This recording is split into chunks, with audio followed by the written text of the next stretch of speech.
विधानसभा का बजट सत्र आज से शुरू हो रहा है। ये भी आपको बताएं, सदन शुरू होने से पहले समाजवादी पार्टी का प्रदर्शन शुरू हो चुका है। अब से 1 घंटे बाद शुरू हो रहे सत्र में दोनों सदनों के संयुक्त बैठक को सबसे पहले राज्यपाल आनंदीबेन पटेल संबोधित करने वाली है और इस सत्र के हंगामेदार होने के आसार हैं। इस बार का बजट सत्र बेहद अहम है क्योंकि इसमें एक नया प्रोग्राम होगा। लोकसभा की तर्ज पर अब यूपी के विधायक विधानसभा में क्षेत्रीय भाषाओं अंग्रेजी, अवधी, ब्रज, बुंदेलखंडी और भोजपुरी में अपनी बात रख सकेंगे। इसके लिए सदन में इन सभी 5 भाषाओं के अनुवादक मौजूद रहेंगे। विधायक अपने हेडफोन के जरिए संबंधित भाषा में पूरी कार्रवाई को सुन सकते हैं।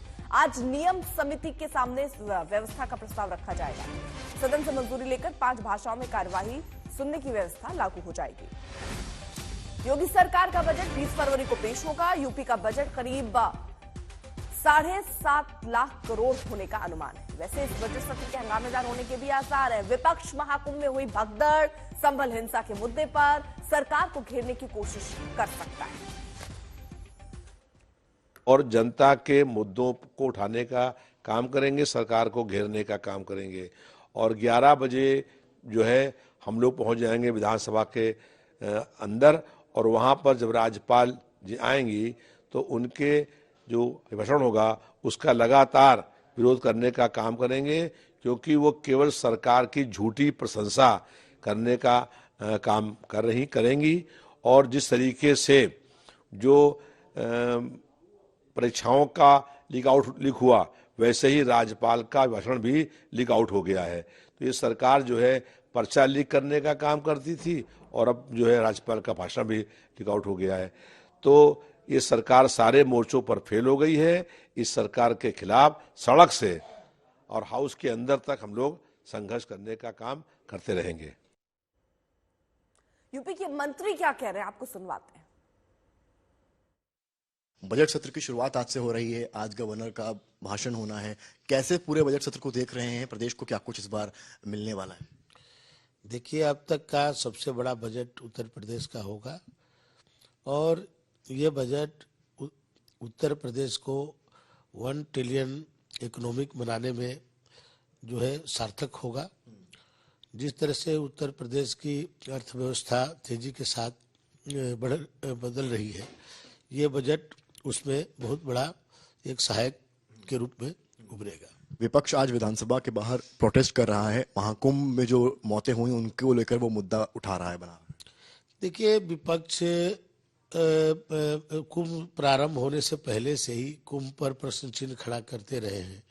आज कुंभ जो भारत के एक तरह से पूरे दुनिया में जिस तरह से भारतीय संस्कृति और सभ्यता को लोग मान रहे हैं, दुनिया के कई देशों के राष्ट्राध्यक्ष आकर के उसमें डुबकी लगा रहे हैं, कई देशों के प्रतिनिधि आ रहे हैं। दुनिया के दर्जनों देश की जितनी संख्या होगी उससे ज्यादा लोग यहाँ पर डुबकी लगा चुके हों। तो भारत के संस्कृति को दुनिया स्वीकार कर रही है। दुनिया के सबसे बड़ा ये धार्मिक आयोजन है। ये इस पर हम सबको गर्व होना चाहिए। इसमें हम सब क्या और सहयोग कर सकते हैं, इस पर चर्चा होनी चाहिए। केवल कमियां ढूंढना एक तरह से हम अपनी जो हमारा गर्व करने वाला जो विषय है उसको ये नेगेटिविटी फैलाना, ये मैं कह सकता हूं कि भारतीय संस्कृति को ये जो नहीं मानने वाले लोग हैं, जो सनातन को नहीं मानते हैं, ये ऐसे लोग हैं जो वोट की राजनीति से डरते हैं। उनको ये डर सता रहा है कि ये पूरे देश एक तरफ चल पड़ा है। आप कुंभ में जाकर के देखिए, ऐसा नहीं है, आप पूरे देश निकल पड़ा है और जो आशा थी उससे कई गुना ज्यादा जो है लोग आज कुंभ में आ रहे हैं। तो प्रदेश के डिप्टी सीएम केशव प्रसाद मौर्य क्या कह रहे हैं आपको वो भी सुनवाते हैं। विपक्ष अपनी जिम्मेदारी को समझ करके निभाए और सरकार विपक्ष के हर सवाल का जवाब देने के लिए तैयार है। हम उपलब्धियों के साथ बजट सत्र में जा रहे हैं, जहां एक और केंद्र सरकार का शानदार, जानदार, जोरदार बजट आया है।